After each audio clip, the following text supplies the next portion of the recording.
Hello everyone, welcome to my channel Priyanka's blog.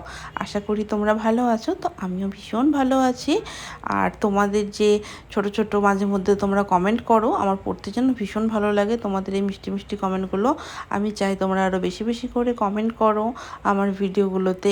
আর যারা এখনও নতুন এই চ্যানেলটাতে, তারা প্লিজ চ্যানেলটাকে গিয়ে সাবস্ক্রাইব করে দাও। আরও এখন আমি চেষ্টা করব তোমাদের সাথে রেগুলার একটু কন্টিনিউ ব্লগ দেওয়ার। এতদিন বিয়ে হয়ে যাওয়ার পরে নতুন নতুন সেরকমভাবে আমার ব্লগ কন্টিনিউ করা হয়নি, বাট আমি এখন চেষ্টা করব রেগুলার, যাতে মিনি ব্লগ হোক বা বড় ব্লগ হোক, তোমাদের সাথে যাতে আমি রেগুলার কোনো না কোনো ব্লগ শেয়ার করতে পারি।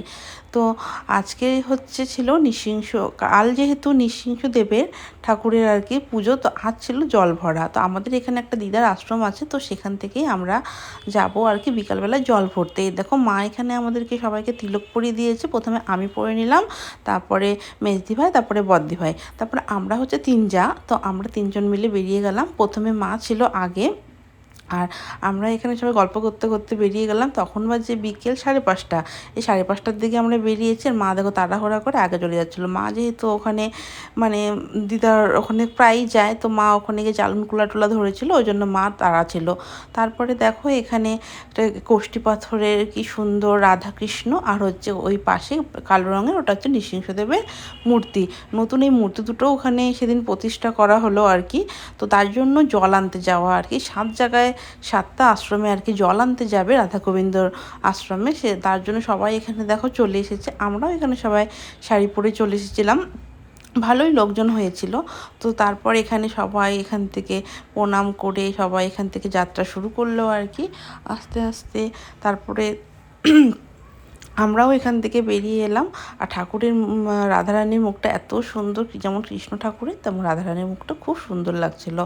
তারপর এখান থেকে সবাই মিলে আমরা দেখো বেরিয়ে গেলাম আস্তে আস্তে করে।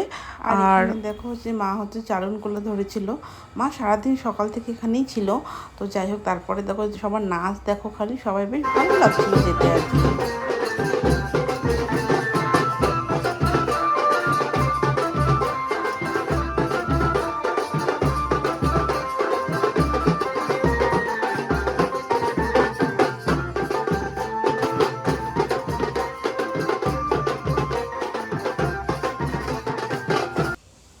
তারপরে এখানে আমরা চলে এলাম একটা বাড়ির সামনে আরেকটা আশ্রম, এটার নাম হচ্ছে জনকল্যাণ আশ্রম। যারা তোমরা শিলিগুড়িতে থাকো তোমরা নিশ্চয়ই তারা চিনবে এই জনকল্যাণ আশ্রমটা, সুকান্তনগর। সুকান্তনগরে আমার যেহেতু শ্বশুরবাড়ি, তো এই জনকল্যাণ আশ্রমে আছে রাধা গোবিন্দ মন্দির, শিব ঠাকুরের মন্দির, আর হচ্ছে মা কালীর মন্দির। তো প্রথমে এখানে রাধা গোবিন্দ মন্দিরেই আসলো, সবাই মিলে প্রণাম করলো। প্রণাম টনাম করে দেখো, আর আমার হাতে দেখো একটা ছোট্ট কলসি। এখানে আমরা সবাই জল নেওয়ার জন্য 7টা জায়গার থেকে আর কি যেহেতু জল তুলবে, তারপরে আমরা সবাই চলে গেলাম কুয়ার পাড়ে জল তুলতে। যেহেতু এখন আর তো সেরকম পুকুর নেই, তাই সবাই হচ্ছে কল থেকে জল তুলে নিল অল্প অল্প করে, 7 জায়গার থেকে যেহেতু আরও জল নিতে হবে। তারপরে দেখো আমরা জল নিয়ে এখান থেকে বেরিয়ে এলাম। মা কালীর মন্দিরেও প্রণাম করে নিলাম, সবাই এসে প্রণাম করলো। তারপর সেখান থেকে বেরিয়ে এলাম আবার।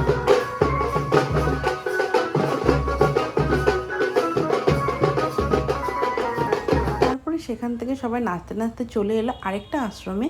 আমি না এই আশ্রমটার নাম ঠিকঠাক করে বলতে পারবো না, যেহেতু ওই জনকল্যাণ আশ্রমটা পাড়ার মধ্যে আমি একবার গিয়েছিলাম, তাই ওটার নাম জানি, কিন্তু এই আশ্রমগুলোর নাম আমি ঠিকঠাক করে বলতে পারবো না। এটাও একটা রাধা গোবিন্দ আশ্রম আর কি। সবাই এখানে এসে তো প্রণাম করছিল। আর তোমরা যারা শিলিগুড়ির থেকে যদি ভিডিওটা কেউ দেখে থাকো, তবে আশ্রমটার নাম তোমরা অবশ্যই কমেন্টে জানিও। আর এই দেখো এখানে সবাই মিলে তারপর কীর্তন করছিল, মানে যেই মন্দিরে যাচ্ছিলো প্রথমে প্রণাম করে নিয়ে একটু কীর্তন হচ্ছিলো। তারপরে এখানে গৌরনীতাইকে আবার আরতি করে নিল মা আর কি। তো এখানে আরও অনেক দলই ছিল, অনেক নবদ্বীপ থেকেও কেউ এসেছিলো আর কি শুনছি। তো আরও তারপরে সবাই মিলে দেখো এখানে সবাই মিলে কীর্তন করছে সন্ধ্যাবেলায়, ভালোই লাগছিল দেখতে ঠাকুরের জায়গা। এটা হচ্ছে আরেকটা আশ্রম। মোট টোটাল 3টা আশ্রমে গিয়েছিলো। আর এখানে না গিয়ে এত গরম লাগছিল, এক তো ছিল আজকে প্রচণ্ড গরম, তার উপরে ওখানে উপরে ফ্যান চলছিল, গিয়ে আমরা সবাই বসে পড়েছিলাম। আর আমার যেহেতু পায়ে ব্যথা, মানে পাটা আমার জানোই তোমরা ভাঙা আছে, ডান পাটা ভেঙেছিলো, তো ওই তারপর থেকে না আমি খুব একটা বেশি হাঁটতে পারি না, একটু হাঁটলেই আমার পা ব্যথা শুরু হয়ে যায়। আমি যে গিয়েছি কত কষ্ট করে, গিয়ে আমার সেই পা ব্যথা শুরু হয়ে গেছে। তাই জন্য না আমরা আর বাকি মন্দিরগুলোতে যেতে পারিনি, বাকি মন্দিরগুলোতে আর কেউই যায়নি। তো তারপরে তারপরে নাকি আরও 4 জায়গার থেকে মনে হয় জল তুলে নিয়েছে, কারো 4টা বাড়ি থেকে। আর এখানে দেখো আবার সবাই ভীষণ নাচ করছে, কীর্তন করছে। তো এরকম ঠাকুরের জায়গায় মানে এরকম যেতে কারোরই না ভালো লাগে বলো।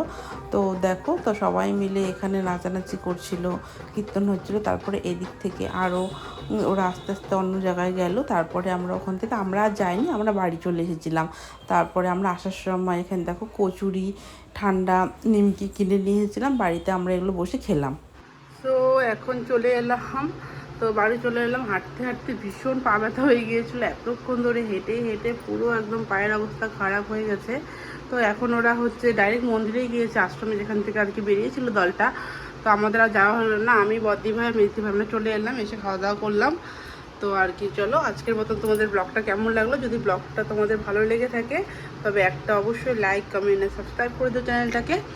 আর ঠিক আছে, চলো আজকের মতন ব্লগটা আমি এখানেই শেষ করছি। দেখা হচ্ছে তোমাদের সাথে অন্য কোনো ব্লগে।